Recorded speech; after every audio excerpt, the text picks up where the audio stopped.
Breaking down barriers, we'll tell you the story about this Jewish man and how, in death, he helped save the life of a young Palestinian girl.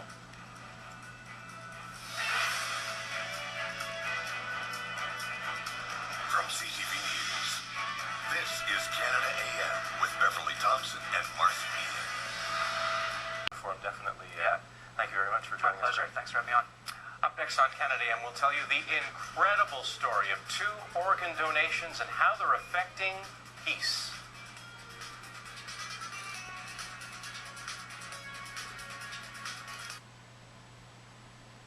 Ellen Campbell has become the face of organ donation in Canada, but the young man handing her the torch has a touching story of his own. His name is Khalid Khatib. When his 11-year-old brother Ahmed was killed by an Israeli soldier, his organs were donated and helped save the lives of 5 Israeli children. And then there's Marcia Gladstone. Her 19-year-old son Yanni was killed by a suicide bomber in Israel, and his kidney was donated to a young Palestinian girl. Both Marcia and Khalid took part in the Torch of Life walk across Ontario, raising awareness of the need for organs. Both of them join us in studio now. Thank you so much for telling your story and sharing it with us. What was that moment like, passing the torch for you? It was so emotional. Actually, my daughter took the torch from Khalid, and it was like the merging of 2 different continents, really, because we come from opposite sides of a divide. But the truth is that when it comes to ordinary people, there really is no divide. And that's what just hit me, you know, at that time, that it's just all about people. What did it mean to you, Khalid, when your brother, as horrible as it was to lose Ahmed, but helped save the lives of Israeli children? That's mean for me, it's too much, because my family, it's saved 5 children, 5 lives. And when I am here in Canada, because I want to tell my story, and I am meeting George Marcello, his Torch of Life, and I am take the torch with him, and I am walk across Ontario for organs and tissue donation. And I want to tell for everybody what's the organs and tissue donation. And I'm carrying the torch for Ellen Campbell, and March 2nd I'm starting Kenora, up north, yeah. And I am finished yesterday, June 19th in Queen's Park. And I want to carry the torch for everybody, for the children. He's need the lung, he's need the kidney, he's need the...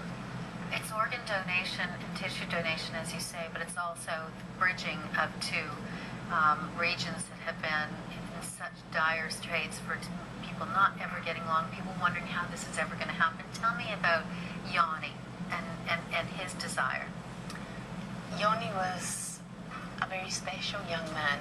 In his young life, he did so much. He was very communally minded, and he, in his heart, had a great feeling of responsibility for the community, and he was always helping.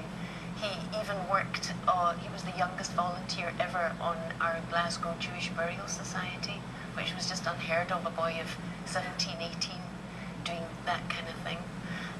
He was the head of our youth club, and he would help in the synagogue. And although he was the youngest of my 4 older children, he was the one who made the older ones go to synagogue every Saturday, and he was the one who made them promise they would go and visit their older grandpa afterwards. There was just something about him, although he was zany and crazy, and he had, you know, really this really well-rounded personality. And he had friends who were, of course, Jewish friends, but Christian friends, Muslim friends from school. Everybody was part of his world, and so it just felt so right to us. But to be very truthful, the first moment that we heard that Yanni's kidney had been donated to a Palestinian girl when he'd just been murdered by a Palestinian terrorist, it was one of those moments that you just never forget. And we heard on the phone. We didn't hear through the hospital. We heard on the phone through an interview from the media. And so in those 5 seconds, I felt my heart drop through the floor. And then, you know, suddenly everything came together, and I realized, yeah, they were right not to tell us, really. because what's it all about? I mean, if the transplant team are really doing the right thing is a life is the most important thing. It doesn't matter whose life. And you know, like in the space of 5 seconds, that went right through me. And then I said, yeah, you know, we feel good about that. That's good. A life is a life. It doesn't matter whose. Saving lives. That's it. That's, you know, that's really the most important thing, isn't it? To save the lives. That's why he's here, and that's why I'm here. Khalid, so great for you to come and tell your story and speak about Ahmed. Inspirational. Thank you both for coming in. Thank you. Thank you. Coming up in a little bit on Canada AM. Well, it's that